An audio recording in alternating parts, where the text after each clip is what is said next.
বোঝার পর এখন আমাদের অ্যাটেনশন যেখানে দিতে হবে সেটা হচ্ছে আমাদের মেইন টার্গেট যেটা ছিল, এই যে দ্বন্দ্ব এবং বলের মিলিত ক্রিয়া, এই জিনিসটা বোঝায় আমাদের এখন কাজ। তো আসো, এটা বোঝার আগে আমি দুটো জিনিস আগে বলে নেই, সেটা হচ্ছে একাধিক বলের মিলিত ক্রিয়া। একাধিক বলের মিলিত ক্রিয়া নিয়ে আসলে তুমি কাজ করেছো। দেখো প্রিভিয়াস 3টে চ্যাপ্টার আমরা একাধিক বল এর ইফেক্টটা হিসাব করেছি। যেমন দুইটা বল যদি কাজ করে সার্টেন অ্যাঙ্গেলে, তাহলে আমরা এই দুইটা বলের লব্ধি বের করা শিখেছি, সেটা সামান্তরিক সূত্রের মাধ্যমে করতে পেরেছো। এবং দুইটা বল না শুধুমাত্র, যদি ওখানে 3টা বল কাজ করে অথবা তার চেয়েও বেশি 3 বা ততোধিক বল কাজ করে, কোনো সমস্যা নেই। এই ফোর্সের সিস্টেমটা আমরা সলভ করা শিখেছি, যে এদের মিলিত ইফেক্ট কী হবে সেটা কীভাবে সলভ করতে পারি, লম্বাংশ উপপাদ্য ব্যবহার করে সলভ করতে পারি। তাহলে এগুলি হলো একাধিক বলের মিলিত ক্রিয়া, অনেকগুলি ফোর্স। এখন আসো একাধিক দ্বন্দ্বের মিলিত ক্রিয়া কি। ঘটনা হচ্ছে দ্বন্দ্ব জিনিসটা এখন সবাই বোঝো, দ্বন্দ্ব মানে হচ্ছে একটা ঘূর্ণন প্রবণতা তৈরিকারী একটা জিনিস। হ্যাঁ, তাহলে দ্বন্দ্ব। এখন সেই একাধিক দ্বন্দ্বের মিলিত ক্রিয়া কি। খুব সিম্পল একটা কথা তোমাকে বলি, ধরো একটা ফ্যান স্থির অবস্থায় আছে, এখন এই ফ্যানটাকে আমি হাত দিয়ে ঘোরাতে চাই। তাহলে মনে করো তুমি গিয়ে এই ফ্যানটার মধ্যে একটা +20 মানের একটা মোমেন্ট অ্যাড করে দিয়ে আসলে, এই কথার মানে কি, মানে ওর মধ্যে একটা ঘূর্ণন প্রবণতা তৈরি করেছো যেটা কিনা ওকে 20 মোমেন্ট নিয়ে ঘোরাতে পারে এবং সেটা হচ্ছে অ্যান্টি ক্লকওয়াইজ ঘোরাতে পারে। হ্যাঁ, তাহলে এই অবস্থায় মনে করো সাইমালটেনিয়াসলি আরেকজন এসেও ফ্যানকে একটা মোমেন্ট প্রয়োগ করে গেল, যে বা একটা কাপড় এখানে অ্যাড করে গেল, যে কাপড়টা মনে করো +40 মানের। তার মানে এখন একটা দ্বন্দ্ব অ্যাড করা হয়েছে যেটার মোমেন্ট হচ্ছে +20, আরেকটা দ্বন্দ্ব অ্যাড করা হলো ওই একই জায়গায় যেটার মোমেন্ট হচ্ছে +40। তাহলে দুইটা মোমেন্টের মিলিত ইফেক্ট কি হবে, ফ্যানটা আরো বেশি জোরে ঘুরবে, খুব স্বাভাবিক। তার মানে মিলিত ইফেক্টটা কিন্তু সিম্পল বীজগাণিতিক যোগফলের সমান, মানে কত হয়ে যাবে +60। যদি এমন হতো যে একজন +20 মানের মোমেন্ট অ্যাড করেছে, আরেকজন -40 মানের মোমেন্ট অ্যাড করেছে, এই কথার মিনিংটাও এখন তোমার কাছে ক্লিয়ার হওয়া উচিত যে +20 মানের মোমেন্ট মানে কেউ একজন +20 মোমেন্ট নিয়ে জিনিসটাকে অ্যান্টি ক্লকওয়াইজ ঘোরানোর জন্য একটা কাপড় অ্যাড করে দিয়ে গেছে। এই অবস্থায় সে আরেকজন উল্টা দিকে মানে ক্লকওয়াইজ ঘোরানোর জন্য একটা 40 মানের মোমেন্ট সে অ্যাড করে দিয়ে গেছে। তাহলে সিম্পল বীজগাণিতিক যোগ তোমাকে কি বলে যে আমার আসলে জিনিসটা হওয়া উচিত কি, ওটা আসলে ক্লকওয়াইজ যে ঘোরাতে চেয়েছে সে উইন করেছে, কারণ তারটা হচ্ছে 40। হ্যাঁ, তাহলে ক্লকওয়াইজ, কিন্তু সেটাকে আবার পুরাপুরি সে 40 মানের মোমেন্ট নিয়ে ঘোরাতে পারবে না, কারণ 20 মানের মোমেন্টে তো অ্যান্টি ক্লকওয়াইজ ঘোরানোর একটা প্রবণতা ওখানে তৈরি হয়েছিল। তো টোটাল মিলিত ইফেক্টটা হবে যে এটার বীজগাণিতিক যোগফল যে +20 আর -40 করলে আলটিমেটলি আমি কি পাচ্ছি, -20। এর মানে কিন্তু আলটিমেটলি ফ্যানটা কিভাবে ঘুরছে বলো তো, ক্লকওয়াইজ ঘুরছে। তবে কি মোমেন্ট নিয়ে, সেটা হচ্ছে 20 মানের মোমেন্ট নিয়ে ক্লকওয়াইজ ঘুরছে। তাহলে তুমি বুঝতে পারছো যে দুইটা একাধিক, যদি আমরা কাপলকেও একাধিক কাপলের যদি আমরা মিলিত ইফেক্টটা চিন্তা করতে চাই, তাহলে সিম্পল বীজগাণিতিক যোগ বিয়োগ করলেই আমার হয়ে যাচ্ছে। হ্যাঁ, আর বলের মিলিত ক্রিয়ার জন্য আমার বিভিন্ন ধরনের থিওরাম আছে, তোমরা দেখেছো যে সামান্তরিক সূত্র অথবা আমরা লম্বাংশ উপপাদ্য, এগুলো দিয়ে আমরা একাধিক বলের মিলিত ক্রিয়া আমরা হিসাব করতে পারি। তাহলে এই আলোচনাটা কেন করলাম, কারণ এখন আমরা আরেকটু ডিফারেন্ট, একটু ইনোভেটিভ জায়গায় চলে যাব। সেটা হচ্ছে যে একাধিক বল বা একাধিক দ্বন্দ্ব নয়, এখন এদের মিশ্রণটা কি সবাই খেয়াল করো। আমাদের এখন অ্যাটেনশন এই জায়গাটা দিতে হবে যে দ্বন্দ্ব এবং বলের মিলিত ক্রিয়া। একটা দ্বন্দ্ব আর একটা ফোর্স, মানে একটা ফোর্স আর একটা কাপড়, মানে কেউ একজন লিনিয়ারলি একটা বস্তুকে ঠেলা মেরে সরাইতে চাইছে, আরেকজন এসে ওটার মধ্যে আবার ঘূর্ণন একটা প্রবণতা অ্যাড করে দিয়ে গেছে, মানে ঘুরাইতে ঘুরাইতে ওটাকে সরানো হবে। তাহলে দেখো জিনিসটাই আসলে কি ইন্ডিকেট করতেছে, এই জিনিসটা ইন্ডিকেট করতেছে একটা দ্বন্দ্ব এবং বলের মিলিত ক্রিয়া। তাহলে বন্ধুরা এই ক্রিয়াটা আমরা এখন ভালো করে বোঝার চেষ্টা করবো এবং এটার অ্যাপ্লিকেশন দেখার চেষ্টা করবো। তো বন্ধুরা এবার এসে আমরা এই জিনিসটা শিখতে চাই যে দ্বন্দ্ব এবং বলের মিলিত ক্রিয়া কি হয়। এখানে কি লেখা দেখো, একই সমতলে অবস্থিত একটি বল ও একটি জোর, মানে একটি দ্বন্দ্ব আর কি, প্রদত্ত বলের সমান ও সমান্তরাল একটি মাত্র বলের সমান। কথাটা জানি কেমন, তাই না? দেখো কথাটা কেমন এটা আমরা বোঝার চেষ্টা করি, কথাটা আসলে কি বোঝাতে যাচ্ছে। প্রথমে মনে করো এখানে একটা ফোর্স আছে, সাপোজ এটা হচ্ছে তোমার ফোর্স F, মানে এই ফোর্সটা একটা বস্তুতে মনে করো প্রযুক্ত হলো। এখন সেই বস্তুতেই সাইমালটেনিয়াসলি কেউ একজন এসে একটা কাপল অ্যাড করে দিয়ে গেল। দেখো ফোর্সের কাজটা কি, ফোর্সটা যেটা তৈরি করতে পারে, মানে ফোর্স প্রয়োগ করার ফলে ইফেক্টটা কি হতে পারে, যে ওখানে বস্তুর একটা লিনিয়ার পথে ধরো সরণ হলো, যদি কাজ সম্পন্ন হয় আর কি, তাহলে হয়তো সরণ হবে, তাই না? সেটা হচ্ছে সরলরেখা বরাবর। এমন অবস্থায় ওই বস্তুতে যদি কেউ একজন এসে একটা কাপলও অ্যাড করে দেয়, এর মানে কি হবে, বস্তুটা এফ বলের কারণে সরবে, যেদিকে সরার কথা ছিল সেদিকেই সরবে, কিন্তু কি করতে করতে সরবে বলো তো, ঘূর্ণনের মাধ্যমে, মানে ঘুরতে ঘুরতে জিনিসটা এগিয়ে যাবে। তাহলে ব্যাপারটা এটাই যে সাইমালটেনিয়াসলি এইখানে কেউ একজন একটা মুভমেন্ট কিভাবে অ্যাড করেছে, থ্রু এ কাপল, একটা কাপলের মাধ্যমে। মনে করো যে কাপলের ফোর্স হচ্ছে আমার পিপি আর এই ডিস্টেন্সটা হচ্ছে স্মল পি। তাহলে বন্ধুরা এখানে কিন্তু শুধু ফোর্স নয়, শুধু কাপল নয়, একটা ফোর্স এবং একটা কাপল সাইমালটেনিয়াসলি একটা বস্তুতে প্রযুক্ত হয়েছে। এখন আমি দেখতে চাই এদেরকে মার্চ করলে মিলিত ইফেক্টটা কি হয়। হ্যাঁ, মিলিত ইফেক্টটা আমরা কনসেপচুয়ালি যখন বের করব, কনসেপচুয়ালি বের করার আগে ফিজিক্যালি এদেরকে আমরা দেখো মিলিত করব। কিভাবে মিলিত করা যায় দেখো, সেটা হচ্ছে তোমরা ইকুইভ্যালেন্ট কাপল কি এই জিনিসটা দেখে ফেলেছো বা শিখে ফেলেছো যে ইকুইভ্যালেন্ট কাপল আমরা ফর্ম করতেই পারবো। কারণ কি এই কাপলটা যে পরিমাণ ইফেক্ট এই সিস্টেমে ফেলতে পারবে, আমি সেই পরিমাণ ইফেক্টই ফেলবো এমন আরেকটা কাপল তৈরি করব বা দ্বন্দ্ব তৈরি করব, যে দ্বন্দ্বটার কনফিগারেশন হবে ডিফারেন্ট। কনফিগারেশন ডিফারেন্ট মানে কি, মানে এই ফোর্সের মান আর পি থাকবে না, ডিফারেন্ট কোনো একটা ফোর্স দিয়ে আমি এটাকে রিপ্রেজেন্ট করতে চাই। তো মনে করো বন্ধুরা, এখানে আমরা যে কাপলটা তোমাকে তৈরি করতে বলছি সেই কাপলের ফোর্সটা হচ্ছে এফ। তাহলে দেখো আমরা সুন্দর করে এটা একটা রিপ্লেসমেন্ট ইকুইভ্যালেন্ট কাপল তৈরি করতেছি, যে এই ফোর্সটা হবে এফ। তাহলে বন্ধুরা বলো, যদি আমি সেম কাপলটাই আঁকতে চাই তাহলে আমার এখানে ডিস্টেন্সের কত হবে? এটা মনে হয় নিশ্চয়ই বুঝে গেছো যে আগের কাপলের মোমেন্ট যত ছিল সেই মোমেন্ট ডিভাইডেড বাই এফ। তাহলে এই কাপলের মোমেন্ট কত ছিল বন্ধুরা? এটা তো সবাই বোঝো, এটার মোমেন্টটা ছিল হচ্ছে প্লাস পিপি, কারণ অ্যান্টি ক্লকওয়াইজ রোটেশন। তাহলে এটারও টোটাল মোমেন্ট থাকতে হবে প্লাস পিপি, এবং সেটার জন্য অবশ্যই এই ডিস্টেন্সটাকে কততে কনভার্ট করতে হয় বলো তো দেখি। এই ডিস্টেন্সটা অবশ্যই হয়ে গেছে পিপি ডিভাইডেড বাই এফ। আশা করি এই কাজটুকু সবাই বুঝতে পেরেছো যে আমি এইখানে প্রযুক্ত পিপি কাপলটার একটা ইকুইভ্যালেন্ট, মানে পিপি কাপল মানে কি, সোজা কথা বোঝালাম যে কোনো ধরনের কাপল তুমি এখানে অ্যাড করলে, বাট সেটাকে আমি এমন একটা ইকুইভ্যালেন্ট কাপলে নিয়ে গেলাম যে কাপলের ফোর্সটা হচ্ছে এফ। মানে কোন জিনিসটা থেকে আমি এফি যে ফোর্সটা হতে হবে সেটা বুঝলাম, সেটা হচ্ছে এইটার সাথে ম্যাচ করার জন্য। দেখো এই সিস্টেমের যে ফোর্সটা ছিল সেই ফোর্সটা বেসিক্যালি কি ছিল? এফ। এই কারণে আমরা এখানে ইকুইভ্যালেন্ট কাপলটা তৈরি করেছি এফ মানের বল দ্বারা। তাহলে বন্ধুরা এসো, যে এফ মানের বল দ্বারা যেহেতু আমি এটা গঠন করে ফেলেছি, এখন এটার আর আমার কাজ নাই, এটার কাজ বা ওইটার কাজ এখন কে করবে? এর আমাদের নতুন যে কাপলটা সেই কাপলটা করবে, কারণ ইফেক্ট তো সেম, দুইজনেরই মোমেন্ট পিপি। এবারে এসো, এই কাপলটা দেখো, কাপলের কিন্তু কোনো ডিরেকশন নাই। কারণ তুমি একটা জিনিস বোঝার চেষ্টা করো যে কাপলটা আসলে, এটা তো আসলে ফোর্স না, মানে ও তো একটা শূন্য শূন্য ভেক্টরের মতো তুমি চিন্তা করতে পারো, লব্ধি হিসেবে যদি চিন্তা করো শূন্য ভেক্টর, তো সেটা তো আর কোনো ডিরেকশন থাকাটা নেসেসারি না। তাহলে আমি এই কাপলটাকে আমি আবার কিভাবে আঁকতে পারি? ইচ্ছা করলে কিন্তু আমি এইভাবে আঁকতে পারি, যে মনে করো এই বরাবর আমার এফ, এই বরাবর ডিস্টেন্স, এই বরাবর হচ্ছে আমার আরেকটা এফ, এবং এই ডিস্টেন্সটা কত? পিপি বাই এফ। মানে আমি যদি এটাকে ঘুরাই এইভাবে আঁকি, জিনিসটা বুঝতে হবে যে এটাকে যদি আমি এইভাবে আঁকি তাতে কি আমার এটা আর এটা কি ডিফারেন্ট জিনিস হয়ে গেল? নো, ডিফারেন্ট জিনিস হওয়ার কোনো প্রশ্নই ওঠে না। কারণ এখানে কোন ডিরেকশনে মুভ করে আছে এটা তো কোনো ব্যাপার না, জিনিসটা তো একটা রোটেশন মিন করতেছে, তো আসলে সব দিকেই মুভ করে আছে। সো এটা চিন্তা করা যে কথা, এটা চিন্তা করা একই কথা, জাস্ট রোটেশনের দিকটা ঠিক থাকলে হলো, যে এটাও অ্যান্টি ক্লকওয়াইজ একটা রোটেশন মিন করে, এটাও টোটাল কাপড়টা একটা অ্যান্টি ক্লকওয়াইজ রোটেশন মিন করে। সো এখন আমি কেন এইভাবে করলাম, অ্যালাইন করলাম, কিসের সাথে অ্যালাইন করলাম তুমি এখনই বুঝতে পারবে যে এখন আমরা এটা নিয়ে কাজ করবো না, আমরা বেসিক্যালি কাজ করবো এটা নিয়ে। বলো দেখি বন্ধুরা, বুঝতে পারছো কিনা অ্যালাইনমেন্টটা?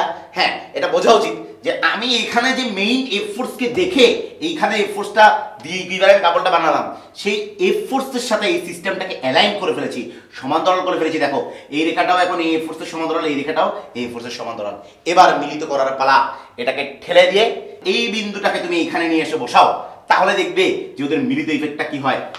তাহলে এই জিনিসটাকে যদি আমি সরিয়ে এনে বসাই তাহলে ব্যাপারটা হবে এরকম, মনে করো এটাকে জাস্ট সরিয়ে ঠেলে এনে সমান্তরালে প্যারালাল শিফট করে আমি এখানে নিয়ে আসছি। তাহলে এই এফটা আমি আঁকছি, এই এফটা কোন দিকে বলো তো দেখি বন্ধুরা? ঠিক নিচের দিকে এইভাবে এই এফটা, আর এই এফটা কোন দিকে? ঠিক উপরের দিকে প্যারালালে, এই এফের প্যারালালে ঠিক উপরের দিকে, তাই না? জিনিসটা এটাই। তাহলে জাস্ট এটাকে সরিয়ে আনলাম, একটু সরিয়ে এনে আমার টার্গেটটা কি ছিল? এই বিন্দুটাকে এফের ক্রিয়া বিন্দুর মাথার সাথে সেট করা। তাহলে পরে এখন এটাও আমার দরকার নাই, আমার ফাইনালি দরকার হচ্ছে যে এদের মিলিত করে ফেললাম। দেখো বন্ধুরা, তোমরা ক্রমান্বয়ে কাজগুলো বুঝতে পেরেছো কিনা আমি আসলে কি করলাম? যে প্রথমে আমার ছিল এইখানটায় একটা পিপি কাপল, সেই পিপি কাপলকে আগে আমি পিপি বাই এফ কাপলে পরিণত করলাম, তারপর এফ পিপি বাই এফ কাপলের অ্যালাইনমেন্টটা ঠিক করলাম এই এফ এর সাথে, তারপর সেটাকে রিপ্লেস করে নিয়ে এসে এই এফ এর ক্রিয়া বিন্দুতে এনে এভাবে সেট করলাম। এবং এবার তুমি মিলিত ইফেক্টটা বুঝতে পারবে। দেখো এই বিন্দুতে এখন দুইটা এফ ক্রিয়াশীল, এবং একই বিন্দুতে যখন বিপরীত মানের দুটা বল কাজ করে তখন সেটা একটা কমপ্লিট মানে নাল একটা জিনিস। কারণ কি? কারণ এখানে লব্ধিটাও এই এফ এর এবং এই এফ এর লব্ধিটা কত? শূন্য, এবং এটা একটা কমপ্লিট ভারসাম্য।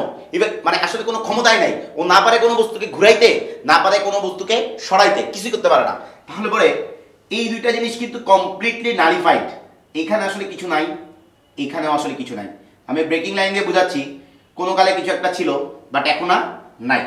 এখন মজার ব্যাপার হচ্ছে at the end of the day আমরা কি দেখতে পাচ্ছি যে এখানে আসলে কে এক্সিস্ট করতেছে? হ্যাঁ, স্টিল একটা এফই এক্সিস্ট করতেছে, এবং সেই এফটা হচ্ছে এই এফটা। এখন মজার ব্যাপার হচ্ছে মূলত প্রথমত আমার এফটা কোথায় ছিল? দেখো, এই যে কালো রঙের ব্রেকিং যে লাইনটা, এই বরাবর কিন্তু আমার এফটা হ্যাঁ প্রথমে অবস্থান নিয়েছিল, কিন্তু সেই কাপলটা এখানে অ্যাড করার ফলে সেই কাপলটা তোমার এই এফটার অবস্থানকে পরিবর্তন করে দিয়েছে। দেখো, এখন আর এফ এখানে কাজ করে না, আলটিমেটলি এফ কাজ করে হচ্ছে কিছুটা সরে গিয়ে এইখানে। এবং ব্যাপারগুলি লক্ষ্য করতে হবে যে আলটিমেটলি এখানে একটা এফ এক্সিস্ট করতেছে। এই কথাটার এখন তাৎপর্য প্রতিপন্ন হলো। দেখো যে একই সমতলে অবস্থিত একটি বল ও একটি জোর প্রদত্ত বলের সমান ও সমান্তরাল একটি মাত্র বলের সমান। এর মানে হচ্ছে এখানে একটি বল ছিল, ওইখানে একটি কাপড় ছিল, এদের যখন মিলিত করা হলো তখন আসলে সেই জিনিসটা একটি মাত্র বলের সমান। সেটা হচ্ছে প্রদত্ত যে বলটা ছিল সেইটার সমান। দেখো, এটার মান এখনো এফ, এবং সেটার সমান এবং সমান্তরাল। এই যে এটা সমান্তরাল কিন্তু এখনো। সো আমরা বুঝতে পারলাম যে কাপল এবং একটা ফোর্সকে তুমি যদি একত্রিত করো তাহলে ওইখানে সেই ফোর্সটাই শেষ পর্যন্ত থেকে যায়। তবে চেঞ্জটা কি হয়? সেই ফোর্সটা আগের জায়গায় থাকতে পারে না, আগের জায়গায় না থেকে সেটা সমান্তরালে একটু দূরে সরে যায়। এবং সমান্তরালে কতখানি দূরে সরে যায় সেই জিনিসটার হিসাব তুমি এখানে দেখতে পাচ্ছ। সেই হিসাবটাকে যদি আমি এখানে লিপিবদ্ধ করি ফর্মালি, তাহলে তুমি এখান থেকে বুঝতে পারবে যে আচ্ছা, টোটাল কথাটাকে তাহলে আমি একটু লিখে দিই, তাহলে তোমার এটা মনে থাকবে ভালো। যে কি দাঁড়ালো ব্যাপারটা, যে একটি বল এবং একটি দ্বন্দ্ব মিলিত হলে সেখানে বলটি শুধুমাত্র ক্রিয়াশীল হয়, তবে বলের ক্রিয়ারেখা তথা বলের ক্রিয়াবিন্দু সমান্তরাল সরণ ঘটে।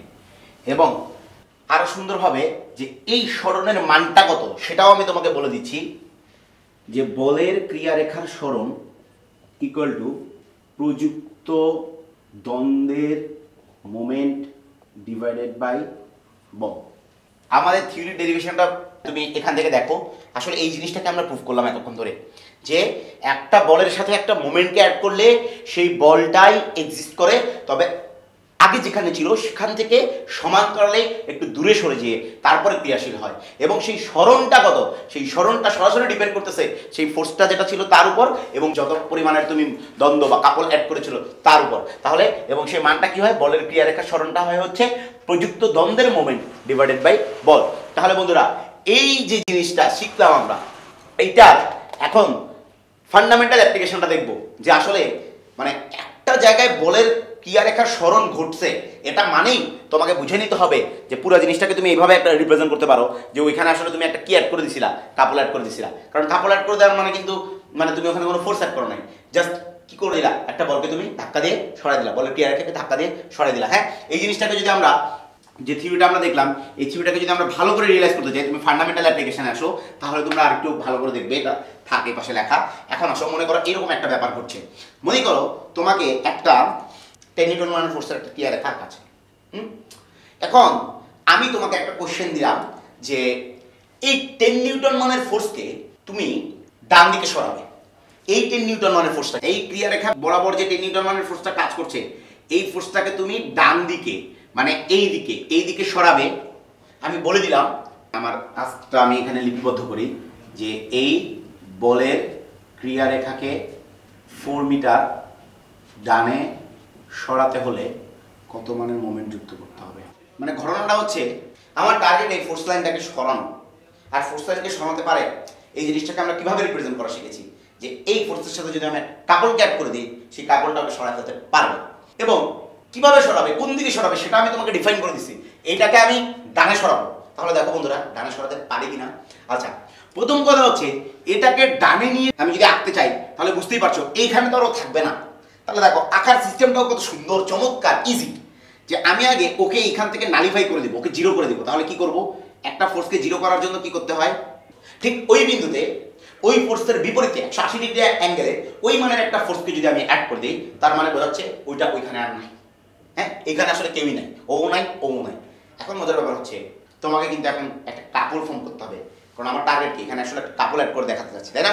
তাহলে দেখো বন্ধুরা, আমি তোমাকে ডিফাইন করে দিয়েছি যে এটাকে ডানে সরাতে হবে। তাহলে দেখো এই 10 নিউটন মানের যে নতুন একটা ফোর্সকে তুমি বিপরীতমুখী করে অ্যাড করলে সেটা আসলে একটা কাপলের একটা ফোর্স।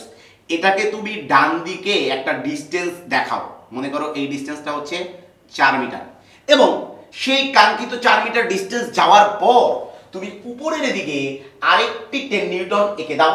তাহলে লাল রং দিয়ে আঁকা পুরো জিনিসটা খেয়াল করো যে 10 নিউটনের একটা বল নিচের দিকে, তারপর 4 মিটার দূরত্বে গিয়ে 10 নিউটনের আরেকটা বল কোন দিকে, উপরের দিকে। তাহলে বন্ধুরা এইখানে আসলে ঘটনাটা কি ঘটছে দেখো, এখানে যেটা ঘটলো এই দুইটা পরস্পরকে নাকচ করে দিয়ে এইখানে একটা 10 নিউটন এক্সিস্ট করছে, এবং আলটিমেটলি ওই যে 10 নিউটন সেই 10 নিউটনে কিন্তু এখন দূরে সরে গিয়ে এক্সিস্ট করছে। আমার ইন্টেন্ডেন্ট পরিমাণ সরেছে যে 4 মিটার, এবং কোন দিকে সরেছে, ডান দিকে। তাহলে বন্ধুরা তোমরা কি বুঝতে পারছো এইখানে যে লাল কালার দিয়ে তুমি দুইটা ফোর্সকে অ্যাড করেছিলে সেই ফোর্স দুইটা আসলে কি ছিল? সেই দুইটা ফোর্স ছিল একটা কাপল, এবং সেই কাপলের মোমেন্টের মানটা কত সেটা কিন্তু এখন আমি হিসাব করে বলে দিতে পারবো। দেখাই যাচ্ছে এই কাপলটার মোমেন্টের মান হবে 10 ইন্টু এক ফোর্সের মান 10 আর মধ্যবর্তী দূরত্ব কত 4, 10 ইন্টু 4, এবং এই রোটেশনটা কোন দিকের রোটেশন দেখো, এটা অ্যান্টি ক্লকওয়াইজ রোটেশন, তার মানে এইটার মোমেন্টের মান হচ্ছে plus 10 into 4, I mean plus 40। দেখো বন্ধুরা বুঝতে পারো কিনা? তার মানে এই অঙ্কটা করার জন্য যদি এটা একটা অঙ্ক হইতো, এটা যে কোনো অঙ্ক হিসেবে আসবে না, আমি তোমাকে ফান্ডামেন্টাল অ্যাপ্লিকেশনটা বোঝানোর চেষ্টা করতেছি যে এই থিওরিটা তুমি রিয়েলাইজ করতে পারছো কিনা, এই থিওরির মিনিং হচ্ছে এটা, তুমি এই জিনিসটা করতে পারো কিনা যে একটা ফোর্সকে তোমার যেদিকে সরাইতে বলছে, যেখানে সরাইতে বলো তুমি সেই দিকে সরাইতে পারবা, এবং সেটা সরানোর সিস্টেমটা কি, সেটা সরানোর সিস্টেমটা হচ্ছে এইটাই যে ওই ফোর্সের বিপরীতে আগে একটা ফোর্স অ্যাড করে নিব, তারপর যেদিক বরাবর সরাইতে হবে সেই দিক বরাবর একটা ডিসটেন্স কভার করে যেদিক বরাবর একটা নতুন ফোর্স অ্যাড করলাম তার উল্টা দিকে আবার ওই ফোর্সটাকে অ্যাড করব, তাহলেই আমরা একদম টের পেয়ে যাব যে এইখানে প্রযুক্ত কাপলটা আসলে কত, এবং চিহ্ন সহ টের পেয়ে যাব যে সেই কাপলের মোমেন্টের মানটাকে অ্যান্টি ক্লকওয়াইজ একটা মোমেন্ট ইন্ডিকেট করে নাকি ক্লকওয়াইজ একটা মোমেন্ট ইন্ডিকেট করে। অ্যাজ ফর এক্সাম্পল তোমাকে এখান থেকে আমি আবার বুঝাই যে এই সিনারিওটাই যদি তোমাকে এখন 4 মিটার ডানে না সরাতে বলে যদি বলা হতো যে তুমি এই ফোর্স লাইনটাকে মানে এই 10 নিউটন মানের ফোর্স লাইনটাকে 4 মিটার বামে সরাবে, তাহলে বন্ধুরা কি করতাম দেখো।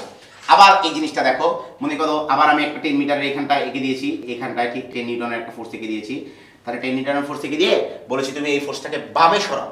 হ্যাঁ, তাহলে বামে সরাতে হলে কি পরিমাণের মোমেন্ট এখানে বা কোন ধরনের কাপল এখানে অ্যাড করতে হবে।